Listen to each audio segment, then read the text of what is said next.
Welcome to episode 2 of Known Through Connection. I'm glad you're here. Known Through Connection is a space where meaningful connection comes first. Here, we value presence over performance. It's not that performance isn't important, but it's not about being impressive, it's about being present. Every guest who joins me is somebody who deserves to be seen, not just for what they've done, but for how they've moved through the world. This podcast is where people become known through connection.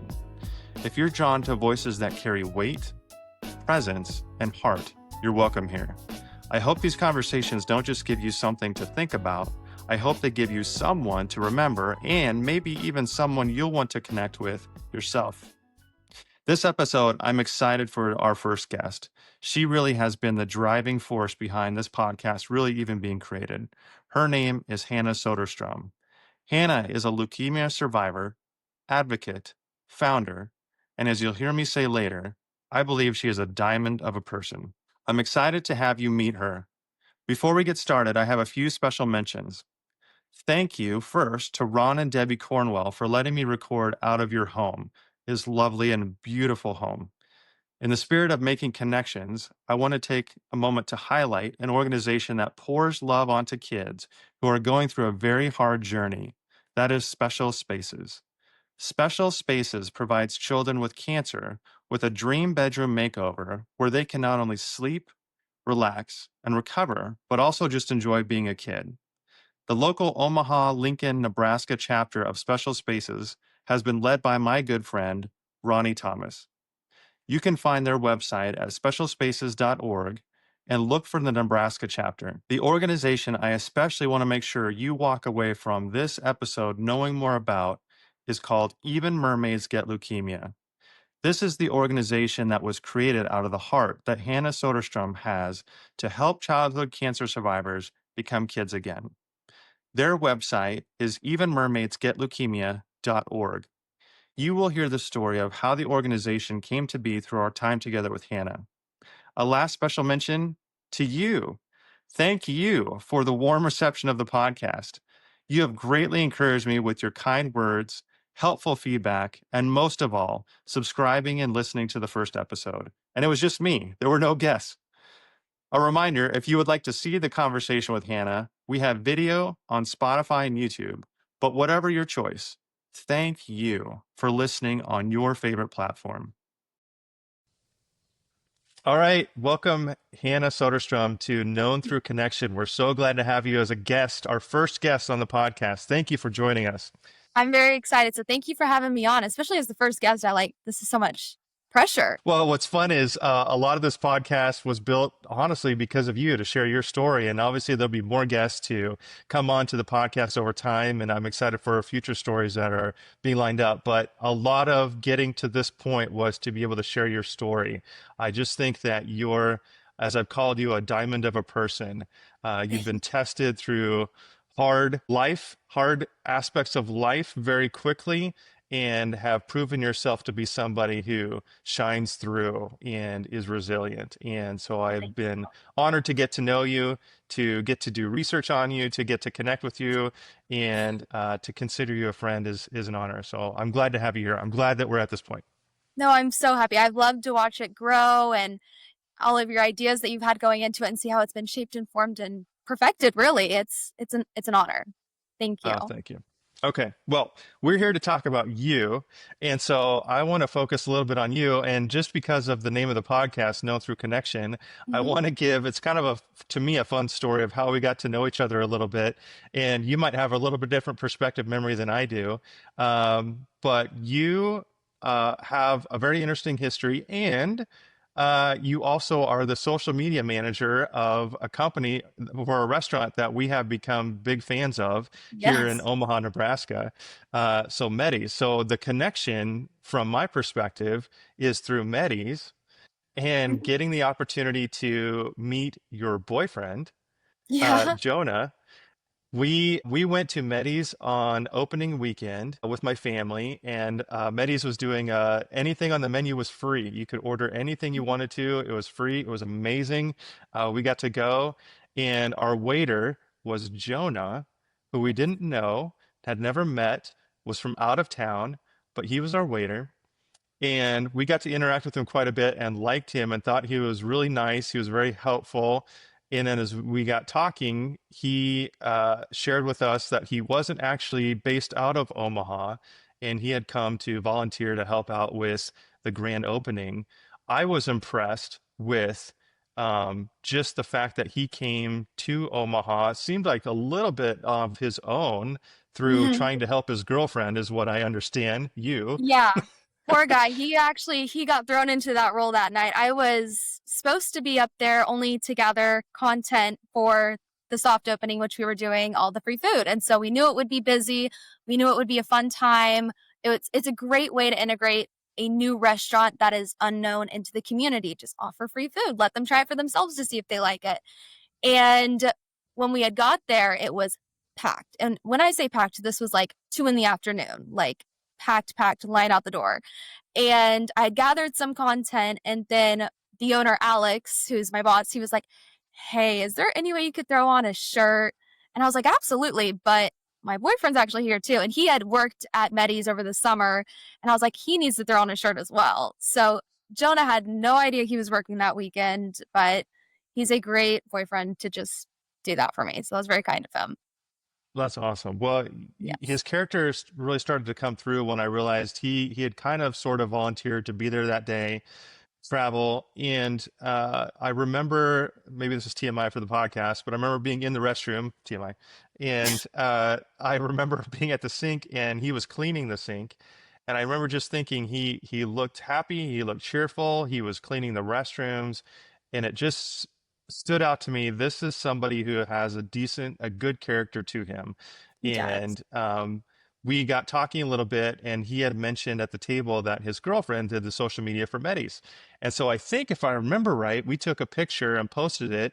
And I think put "Hi Hannah" in the picture, which I've done. Yes. The reason I'm pausing is I've done that multiple times since. So I can't remember if we did it that first time or not. Yes, you did. And I loved it. I was like, oh my gosh, I feel like special when I get a shout out. The person behind the camera. That's right. So it was really fun to be able to, without knowing who you were, just give you a little shout out and say, well, if Jonah's this awesome, I'm sure Hannah, whoever she is amazing. Little did I know. Somehow I fell into doing a little bit of research on you and discovered somebody who has an amazing story.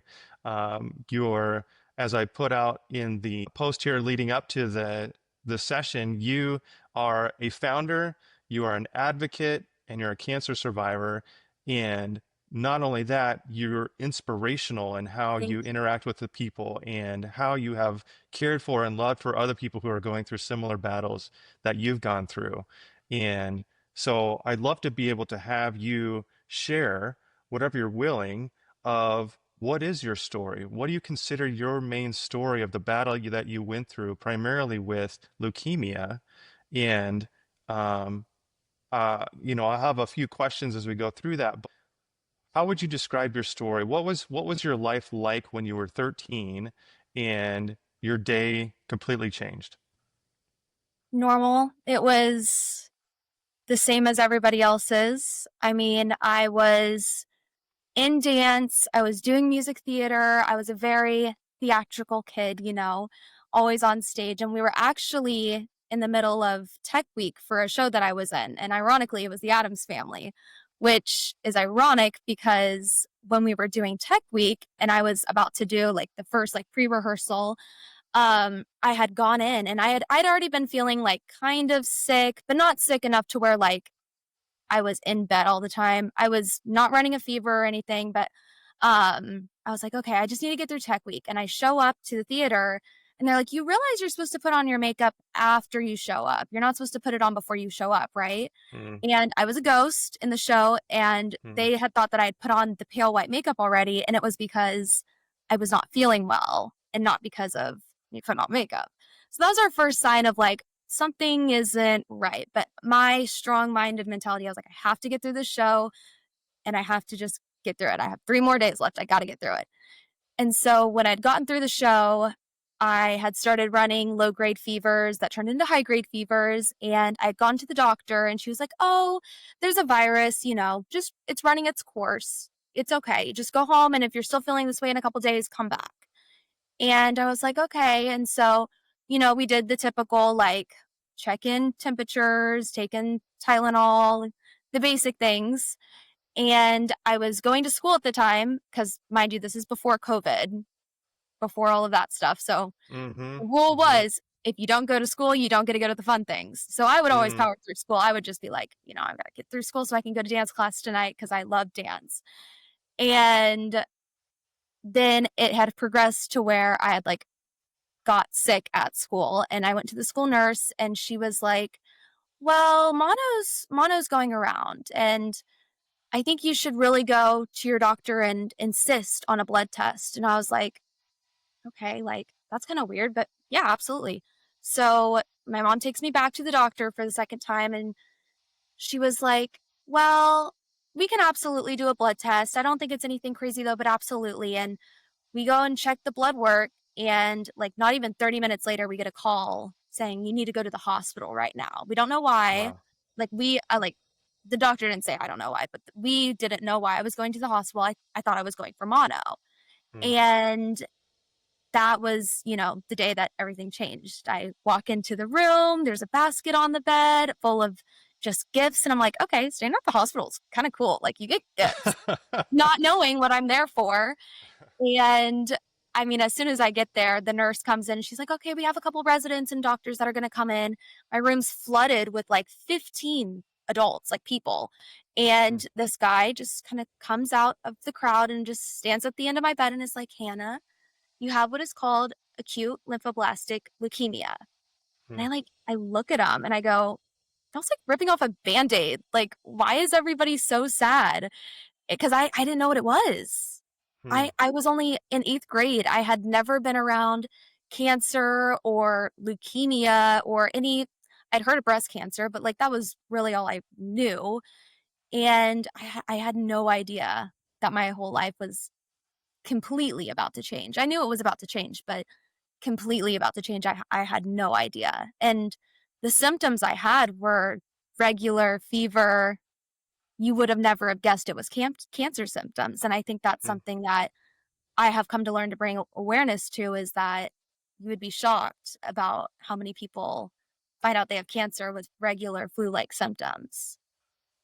Wow, that's incredible. I can't imagine being 13, um, having what seems like an amazing experience of just this big welcome into the hospital, feeling really special, and then Yeah. being told something that you can tell isn't supposed to be good, but you don't know what it is. That would be a Mhm. scary experience, a very disorienting.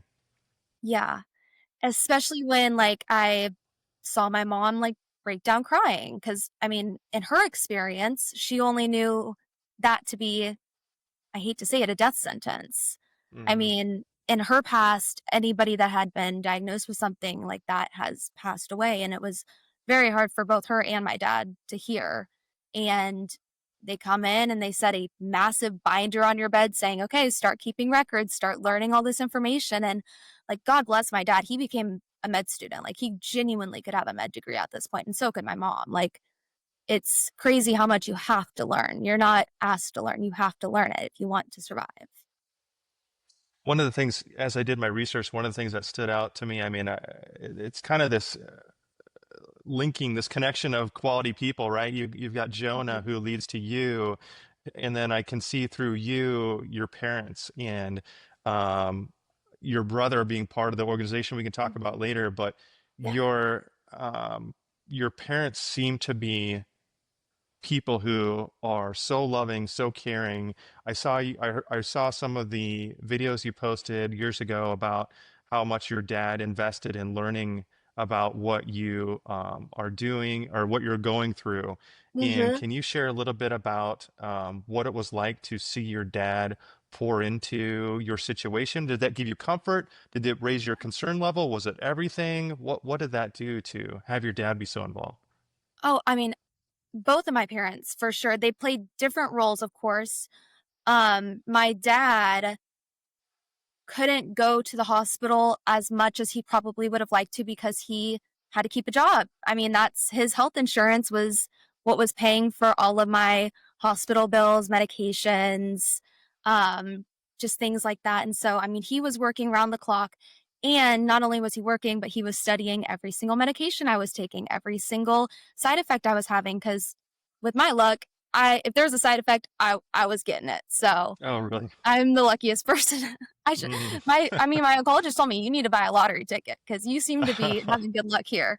But I mean, it's obviously how you shape your perspective to look at things. But he took the time to, learn everything. And so did my mom. She was always in the hospital room. She was taking notes on what the doctors would say. She was um, telling the nurses what I liked and what I didn't like. Like, she doesn't like her flush to be done fast. Like, you have to go really slow, or else like she'd wake up and freak out. And I mean, things like that. I mean, they both stepped into different caregiver roles, but very, very important roles that one person, and a lot of people do have to do both of those roles. But Mm, I think that that's so hard to have done with one person. So they both stepped up. mm. Absolutely. That's amazing. Yeah, for your parents to be able to focus in on so much on making sure that you were able to go through this journey really speaks a lot to who they are and the people they Mhm. are. Um, One of the things, I think for even for myself, you had, I'm gonna try to say it right, acute lymphoblastic Yep. leukemia. Did I say that right? Okay. Yep. What does that actually mean? What does that mean when that type of leukemia? Do you know, how would you describe that? Well, I'm not a doctor, so take what I say with a grain of You salt. lived it. But I know that there's two types. There's B cell and C cell or something. I'm not even gonna say that. But there's two types. I Okay. get them confused on the cell level. But acute lymphoblastic can happen to anyone at any time, at any age. It's one of the most common, it is the most common childhood cancer. And it does have a very high survival rate, which is amazing for over the years what it has been. But there's a lot more research and dedication that needs to be done to the treatments around it. And that's what I've learned to focus in on more.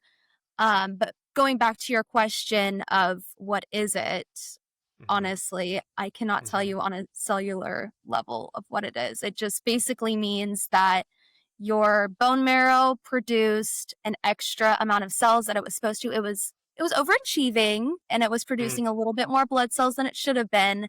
And those extra blood cells are the cancer cells that go in, and it's not like a tumor where it's just like in one place. It's over your entire body because it's in your bloodstream. So it's a tricky one, but yeah, Hmm. that's what I can tell you with confidence. Yeah, no, that's helpful, especially for those of us who maybe aren't, we're familiar with cancer, maybe a little familiar with leukemia, but exactly the type of leukemia that you had is Mhm. maybe not as familiar to us. Um, Hannah, as I went through and looked through your YouTube videos from back in the day, which I know you feel the same way I do about my hearing myself on voicemail. I get it. But a couple things stand out to me. You maintain such a positive point of view and a sense of humor. Some of your videos, you were just having fun Yeah. and you were in the middle of fighting for your life. And here you are, very young teenage girl, just having fun with video. And Mhm. I want to talk about that a little bit more, but what I wonder if you'd be willing, if you're able to, some of the research that I did, the YouTube videos that I saw didn't really touch on this, but some of the reading that I did touched on how painful and how Yeah. uncomfortable and how hard it was to have to deal with some of the symptoms. I If I remember right, you had pain in your throat in some other areas. Is that accurate? Did you Yeah. was it a painful experience that you had to go through? Oh, absolutely. It was the most pain I think a person could endure. And I am saying that not having given a child, of course, but I mean, for being a child at the time, it was extremely painful. There was a point in time where the chemotherapy was burning me from the inside out because it was so toxic, and it had burned my entire like GI tracts were going all the way down your throat and to your like stomach. And I couldn't eat for 2 weeks because it was so Mm. painful. And that, I mean, almost killed me. But the pain levels, like, I mean, they're indescribable. But I think the question that I get asked most is, what does chemo feel like? And it's a weird question because it is indescribable. But at the same time, I heard a girl, and her name was Jess as well, but she described it as the worst hangover. The day after getting chemo is the worst hangover you'll ever have. And it's so true. Like, that is the perfect, accurate description. Is if you could imagine the worst hangover you've ever had, times it by 10, that is what the day after chemo feels like. Because it's not really the day of chemo that feels bad. It's the next day, because after your body's processed it and has taken it in, because it severely dehydrates you, and it's, toxic like alcohol is. So it's very, very similar in that sense, but just put it on a little higher scale. That sounds really hard. We had, well, I'll ask this question here in a second, but one of the things that stands out to me when going through hard things is how do people endure it? And you, I mean, I'm sure there were hard parts of what you went through that aren't captured in YouTube videos and aren't captured online in some of the articles. But how did you maintain through that pain as a young girl? Did you just turn things off internally? Did you shut down? Did you look to certain things to carry you through? What, how did you endure that pain and that suffering? I think at the time I just didn't have a choice. I really had either the option to sit there and cry about it for 2.5 years while I went through it, or I could try to live as normal of a life as I possibly could during that time. And I'm not going to sit here and say that I didn't have those why me moments. Of course, I sat in my bed and cried many nights. But I think a large part of it would have to deal with who my oncologist was and my nurse was at the time. They were very um, encouraging, doctors and nurses, and they wanted me to go to school regularly. They wanted me to get chemo and go do things afterwards. They never once told me to stop living life. I mean, they were encouraging me to bring friends to chemo, bring your friends and bring um things that you want to do. I was FaceTiming into class before it was a thing with COVID. I would FaceTime into my gym class, and I would try to integrate myself into those quote unquote normal middle school into high school aspects of life as I possibly could. And I mean, looking back, it was not normal. I mean, no matter how normal I tried to make it, none of that was normal. But for me at the time it was, and it was okay. And I was happy that I would wake up one day and God gave me the ability just to not be nauseous. Things like that Mm. became very special to me. And I found positivity in the little things like that. So being able to see light in a different light really shapes how you view things on the world. That's amazing. And that goes to why I feel like you're a diamond of a person and in how you've been tested under pressure and refined and able to look at things from a different point of view than maybe many of us who haven't been tested in the same way. We all have struggles. We all have hard things that we're going through. And yet, as a young girl, you're an example of what we can choose to do and how we can choose to be going through hard things. Um, I want to ask you about what you said was the scariest hour of your life here in a second. Mhm. I have not had the experience that you had, but I had a little bit of a tiny health scare yesterday just for a moment. I Oh, started out the day as normal and then I ended up in the ER. oh my And God. for a second, I thought it was serious, but I think it is not. And so I'm grateful for that. But for a moment, I had just thoughts going through my head. Oh, what if Mm. we never actually do the podcast today? What if this is it? And I'm so sorry to hear um, that. Thank you. I appreciate that. I'm okay, but just had a couple hours there where it was a little scary, Yeah. and but I want to go to something that you talked about in one of the articles I think that you had written about, which was an actual real life scare, in that you Yeah. were waiting for a donation of a single unit of blood and it wasn't coming or it wasn't readily available, and you said this was the scariest hour of your life. If you're willing, can you talk about that a little bit and bring us into that moment? Yeah, absolutely. I'm first off, I'm so sorry that you had to even go through that. That is even just the thought of it being something is terrifying. But to answer your question, that is definitely a day I remember. My both my parents were there with me actually that day, and when you become very sick, it's kind of weird because you almost become a psychic with your own body and I mean, you can name exactly what your temperature is. Like I would be able to be like, "Oh, I'm 98.2," or like you would get it on the dot and you become so in tuned with your own health that it's almost scary at sometimes. And so what I didn't realize is how many blood transfusions you get during chemo. And one of the very first times, it wasn't the first, it was probably a couple months after I was diagnosed, I started to get like a headache and I looked at either my dad or my mom or both at the time and I was like, you need to go to the doctor. I need to go get blood. And they're like, "Are you sure?" And I was like, "Yeah, I definitely need to go get a blood transfusion. I can feel it." And so I think they also got shocked with how in tuned I became with my own body, but they never once doubted in a moment in time ever. And so they rushed me to the hospital and they have to do what's called a typing cross and a blood check just to see if you even need it. And sure enough, I needed blood.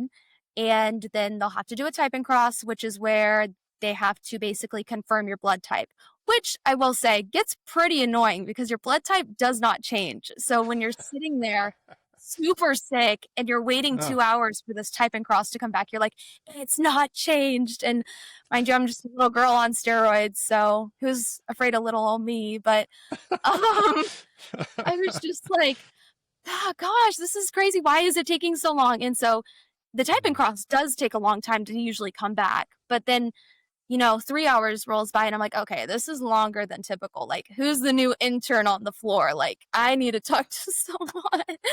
And they were like, no, that where the type and cross came back an hour and a half ago, the type and cross is fine. We're just waiting to get units of blood. And I was like, what do you mean you're waiting to get units of blood? Like, I need this now.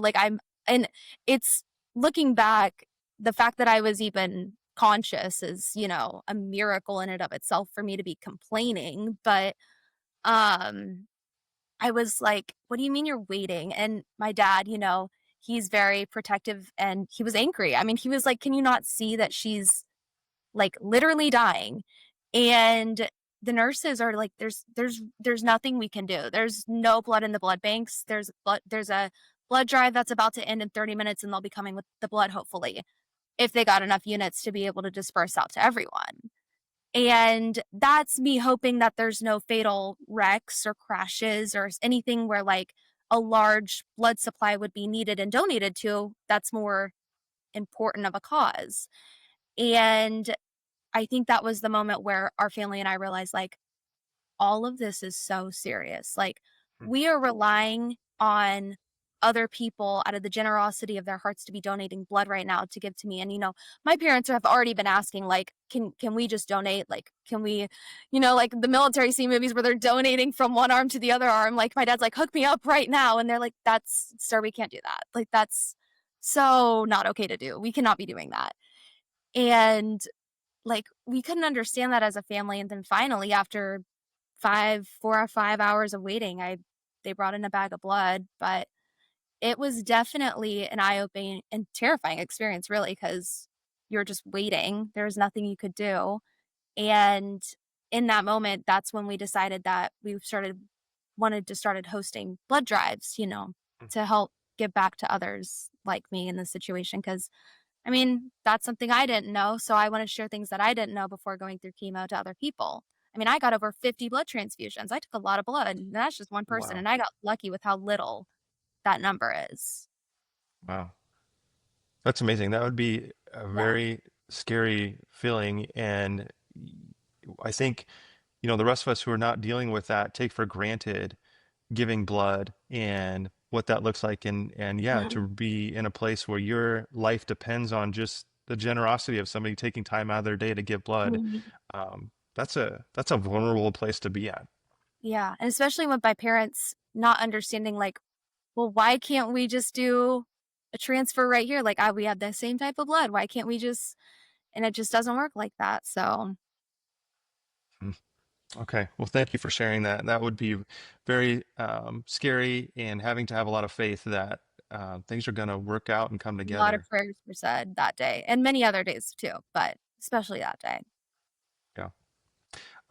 Hannah, we had a question from an audience, if you will. I know we're just Yeah. starting the audience, but we had a question come up that I wanted to ask you.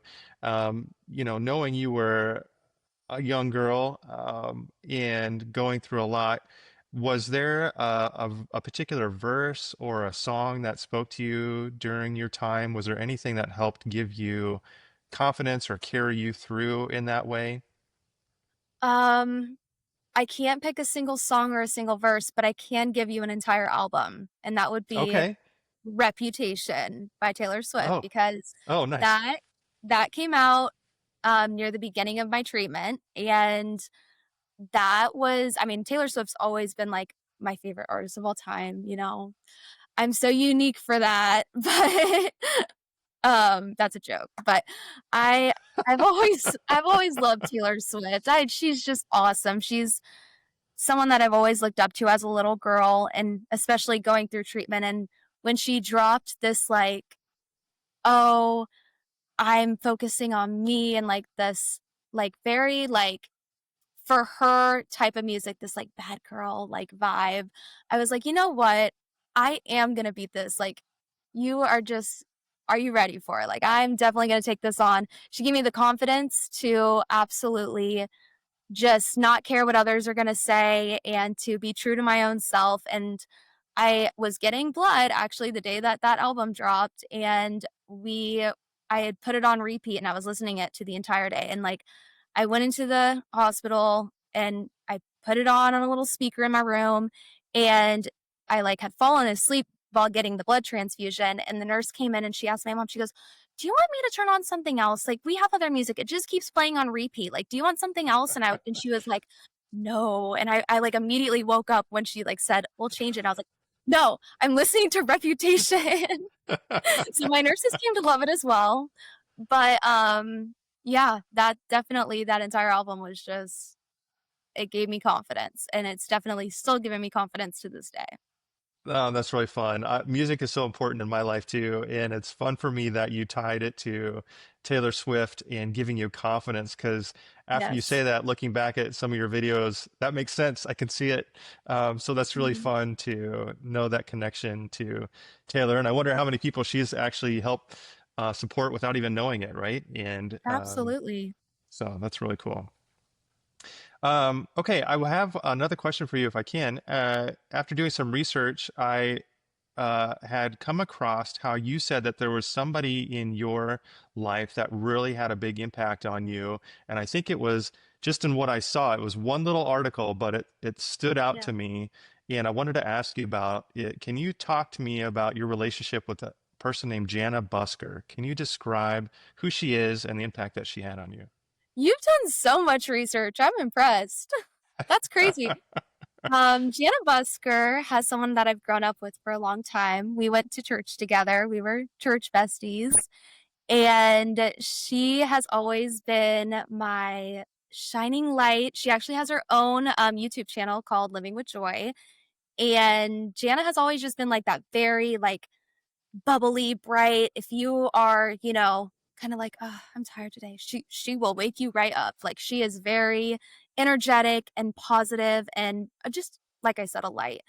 But she I'm trying to think of where to start. Like I said, in church, but then when I was diagnosed, her and a girl named Taylor Ingram helped rebuild our church's nursery together, and we spent a lot of time painting and putting together some toys for them for that. And she's always just been so supportive of my journey, and I really have so much to thank for her for that.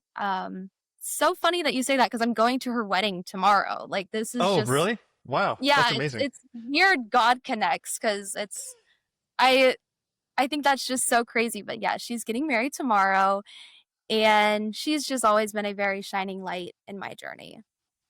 Wow, that's amazing. Well, congratulations to Jana on your Yeah. wedding tomorrow. This, by the time this comes out, it will have Yep. already happened.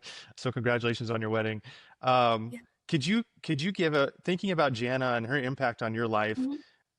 Sometimes I think what's hard in life is when you know somebody who's gone through something that's difficult or is going through something that's difficult, how to approach them, how to handle that, how to come alongside without making it awkward. Could you give, for now where you've been through your journey, a piece of advice if somebody has a friend, maybe let's say they're young, right? And they have a friend or somebody they know that has been diagnosed with something that's very serious or dealing with something that's very hard in the life. I had a neighbor whose Yeah. son was killed. And so younger brother, trying to figure that out, right? Do you have a Yeah. piece of advice on what does it look like to connect with somebody as they're going through something hard? What was meaningful for you? I think sometimes, at least somebody like me, I can overthink it and Yeah. be not natural and not know what to do. Could you help the rest of us? Maybe give us a piece of advice of what is meaningful, what helps us to be uh, present with someone. Yeah. That's a very difficult question because I think my perspective of things could be different than somebody else's perspective of things. But I think what impacted me the most during my time was the people that didn't ask, and it was the people that just did. Because anytime anybody would ever ask me or my family if we needed anything, we would smile and say, "Oh no, it's okay. You really don't have to do that. Don't worry about it."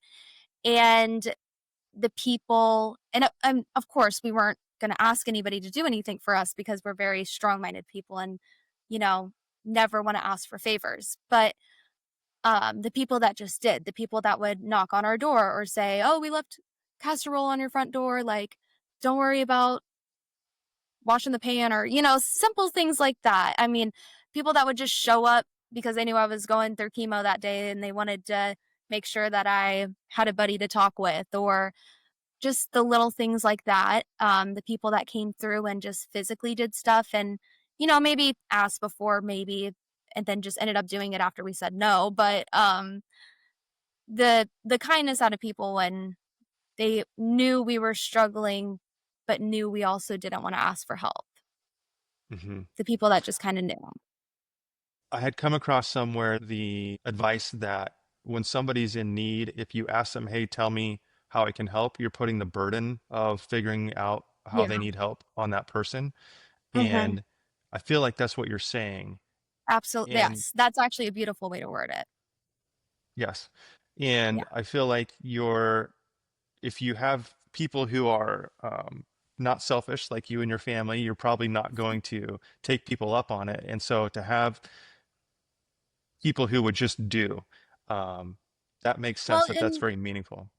yeah, and we're Midwesterners, and my dad's from Minnesota. We grew up with the nice Midwest values of don't ask for help, help others, and I think that there were times where we could have, but it all worked out in the end because we also learned who was in our circle and who wasn't. And going through this, like, we learned who reached out to us and we learned who didn't reach out to us. And I mean, going through the hardest time in your life really shows you who's important in your life. And I think that can get lost as well. Hmm. Thank you for that. That's great advice, and appreciate you sharing that so that people like myself who tend to overthink situations sometimes can feel comfortable in just taking action, just Mhm. going ahead and showing that you're going to help take care of somebody and not Yeah. waiting for permission. I think sometimes in life you need to wait for permission, but when somebody's in trouble or in need, Yeah. I hear you say, just love them, just care for them. And no one's going to get mad if you're trying to help someone. If they do, then that's on them. So, Can you tell us about the Mhm. picture on your wall? Tell us, and for those of you who Yes. are listening to the audio side, she's got the Little Mermaid Yes. on her wall as a picture behind her. Yes. I have been obsessed with The Little Mermaid for quite some time now, probably since I was born because that movie came out a long time ago. But um the mermaid aspect of my life is that I have a nonprofit called Even Mermaids Get Leukemia. And it's a nonprofit dedicated to helping childhood cancer survivors like me get back into sports, activities, camps, whatever they want to do to quote unquote feel normal again. And I mean, this can range from music lessons to sports camps to, I mean, we've even helped sign a kid up for math lessons because believe it or not, he loved math. That Hmm. that's not me, but I'm so happy I was able to help him with that. And it's honestly just been one of the most eye-opening opportunities because I don't just help kids that have finished leukemia. I do help with all forms of childhood cancer. And I've stayed true to the name because the name was also my Facebook fight page. That's what they like to call it. Hmm. When I was diagnosed, my nurse told my mom, you might want to start a Facebook page where you can keep up all of Hannah's stuff because you're about to get the most text messages you've ever received in your entire life. And Hmm. it's going to be way easier on you as a parent and caregiver to just create one central information page essentially so you don't get bombarded with a million text every single day asking how Hannah's doing. And I mean, when we first heard that, we were like, that's crazy. Like, that sounds so like, oh, I don't know the right word, but I personally had felt like, well, I feel like I'm just grabbing for attention. Like, why are we doing that? That feels like you're grabbing for attention. I think my And daughter come would to say find that's out, a pick me, a pick me. yes, it felt like a pick me. Yes, that is Yeah, actually, yes, perfect. yeah, yeah. And I was like, okay, that's kind of silly. Like, I don't want to do that. And then my mom was like, no, Hannah, she was so right. Like, she was the most popular woman I've ever seen when she was getting all those texts. And I mean, family members we haven't even talked to in a million years, friends that she went to college with. I mean, people that she didn't like even know were like messaging her. And she was like, okay, yeah, I think this page is a good idea. And we're just going to disseminate all of our information from there. And so that opened my eyes as to why people that are going through a hard time, and not just cancer, people do this with any type of illness or something that they're going like through for a long time. And that really opened my eyes as to why those people do it. And so when my mom's like, well, what do you want to call it? I was like, I am not calling it Fight for Hannah. I do not want it to be called like something that I feel like I'm grabbing for even more attention, or like I I just didn't know what to do. Especially like I said, I'm in 8th grade. I don't want to get bullied for this. Like, this is something that I don't really like want my classmates to like name me as, but at the same time, you know, I was already the cancer girl. I've already made my bed, so I needed to lie in it. But um I was like, okay, well, just give me a couple days and I'll think of something. And during my time with chemo, you sit and you watch a lot of movies because you're not really going to do anything else. And I had found myself just rewatching a bunch of Disney movies because when you're in a children's hospital, you get a list of all the movies that you can watch. And you don't Sure. have a super broad range to pick from that are my age. And so I was like, okay, like I just want to watch The Little Mermaid. So I put it on in the background and I was like, you know, you guys said that this happens to anyone, right? And the nurses were like, yeah. And I was like, this happens to like anybody, like any age, boys and girls, like this happens to like anyone. And they were like, yeah, why? And I go, do you think Ariel could get leukemia? And the nurses were just like, they thought I was just always out of pocket. They thought I was like just so silly. And they were like, what do you mean? And I was like, well, do you think mermaids get leukemia?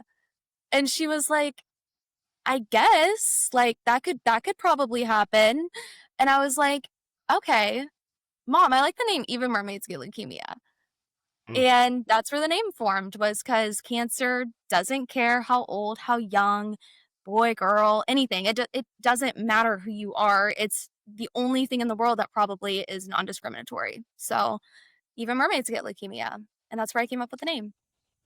That's amazing. That's a really fun way to come up with that name. I am going to put myself out there with you and say that Yes. my sisters loved The Little Mermaid. This is back in the day when you would rent VCRs, and we rented The Little Mermaid over and over and over. And Ariel and Sebastian and the whole crew. I love the movie, and I love how you took that and thought about, okay. I love Ariel. I love mermaids. Can Mhm. this even impact her? And it can. Okay, well, even mermaids get leukemia, and making it you're laying out the even playing field for everybody to Yeah.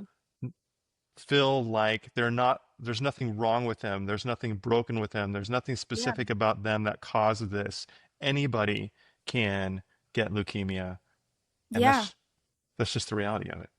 Yeah. And I mean, little did I know at the age of 13, I was creating a whole brand that then at the age of 16 turned into a nonprofit. And I was able to then use my fight page to transition to more of a you, all of my followers have helped me, and now I want to use that to help others. And so I had used what I built from that fight page to then transition it to what now today is helping many kids across the nation get back into activities and sports they want to do after going through chemotherapy.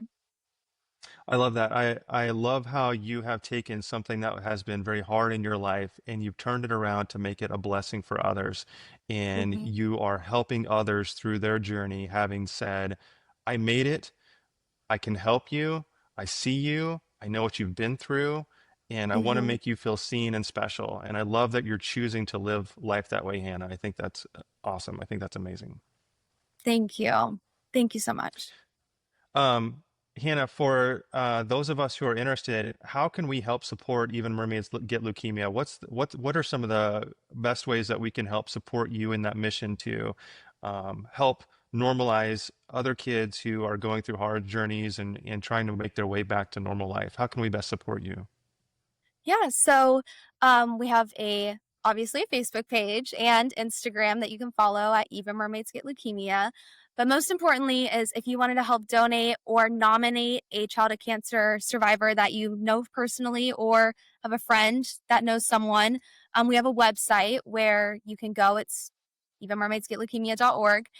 And just we have a donation page and a nomination page where you can nominate a kid that you think wants to maybe get back into doing something. That's great. And I'm just kind of curious to peek behind the curtain a little bit. When somebody Yeah, nominates a kid, who's actually reviewing that? me. It's me. Awesome. Nice. Well, me and my mom. My mom will be like, Hannah, we got an email, and we'll kind of review it. And from that review, I will find the parents' information, reach out through email to them, and then I schedule a video or a phone call, depending on what the family wants to do. And I'll talk to them, get to know them, kind of share my story, hear their story. And from there, we'll help them find the activity they want to do. Awesome. That's amazing. I love that you've created this organization and that it's the heart of you and your family behind it, very Yes. personally impacting the lives of others. Yes. And every single donation that comes in goes back to helping the kids. That's amazing. That's awesome. Yeah. Hannah, I've got one more question for you, but before we do that, I just want to say thank you again for taking the time to be on the podcast. It's been great to talk with you, to get to know your story at a more personal level, for you to share that with the people who are following this podcast. So thank you for taking the time and sharing more of who you are in your story. And I really want to encourage people who are interested to know more about Hannah's story to find her on YouTube. She's got Instagram as well, Facebook. The Even Mermaids Get Leukemia page is still active. I saw that was recently posted on. So please connect with her, on those channels and learn more about her story. Um, Hannah, the question that I want to leave the audience with here is, as you think about who you are, when people connect with you, what do you hope stays with them? Ooh, that's a good question. Just what I hope stays with people that I connect with is that I am genuinely true in everything that I do, and I do always have the best intention in mind for anyone and everyone. And I hope that people can recognize the work that I've done and am doing currently still. And I just want to let them know that they are loved by me, the person I've connected with, and that I would always be with them to support them, because if I've connected with someone, I'm true to who I am, and I will always support them and no matter what they do.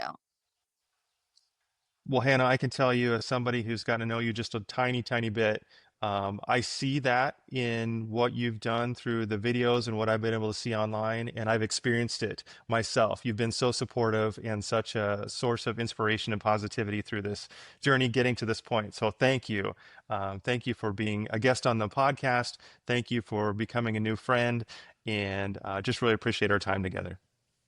Yes, no, I'm so excited that we've connected, and I cannot wait to see your podcast grow and hear more guests come on and hear more of your story. So thank you for having me on. Absolutely. All right. Thank you, Hannah. Yes, thank you. And thank you again for spending time with Hannah and me today.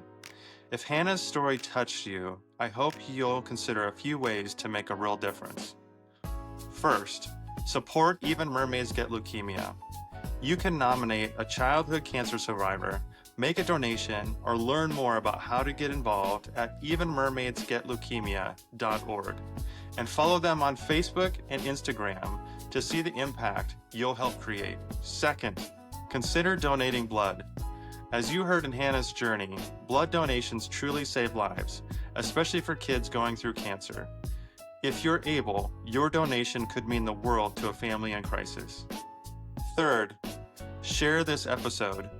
If you know someone who needs hope or encouragement, please send them this episode. Sometimes a story shared at the right moment can be a turning point. Your generosity, whether it's giving, sharing, or simply listening, matters more than you know. Thank you for being part of Known Through Connection. Until next time, keep showing up and keep connecting.